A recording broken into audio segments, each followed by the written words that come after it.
Hi, Alan. Hello, how are you? Thank you, and you? Very well. Very well. So it's your first 2 days out. It's my very first 2 days are. I don't really know what to expect yet, but so far it's been good. But you have really a nice style. Huh? I really like it. The first time you came this week at the Austin Gallery. Oh yeah. When I saw it, you wow, it's quite good. different. Yeah. I have a lot of influences. I work under the nom de plume of leurs Canine, which was inspired by a dog that I used to have. So all of my work is signed by a dog. A dog, yeah. A little dog in the corner. Sometimes it's facing this way, sometimes it's facing the other way, but there's always a little dog.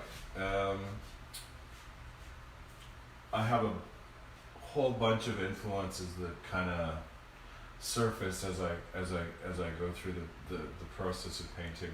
A lot of people see a lot of strong woodcut printing influence in the line work, which is fair. Mm-hmm.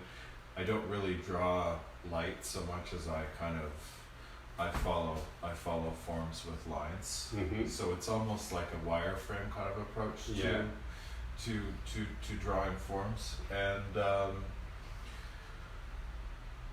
some of the other stuff is just kind of like I make patterns with layers of paint and certain kinds of lines. So I might do a whole surface or a section with all one particular kind of color of line and pattern, or I might be very very loose and free with it, like I was here. So this is kind of like there's a lot of element of doodling in a lot of the things, right? So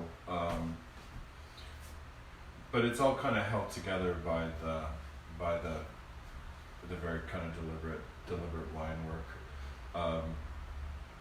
And we can see it on everything. We'll put some other pictures after this clip, but it's always the same style, the same work, the same kind of work.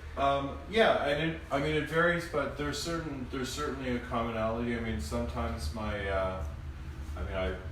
the moose back in the other room,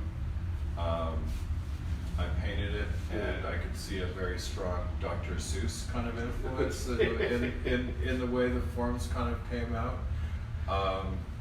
Other times I see elements of either native art or stained glass window kind of work coming through, or all kinds of. I very much let it happen though. I try to work very instinctively and as quickly as I can. Mm-hmm. So they take me a long time, but I work very fast. But there are a lot of layers. Yeah, I can see, yes. Yeah. And it's acrylic on wood, or? Yeah, it's acrylic on wood. It's really, I like a really, really loose paint. Yeah. So acrylic that comes out of a tube doesn't work for me because I really want it to flow. So I use a brush. I usually use quite small brushes actually, but I've got a lot of paint on them. But I want them, once I load the brush, I really want to have it work for me for a while, almost like you would use a marker or something. Yeah. So yeah, I'm laying on the paint quite freely and loosely, but always kind of in lines and squiggles, and I might do some particular kinds of shapes. I've built a pattern down here, probably over another pattern, and if you look, you can see through this one in particular, there are a lot of. I changed my mind a lot on this one, so. Great. Okay, so have a good tour for the first tour. So okay, all right. Thank you. Okay, bye.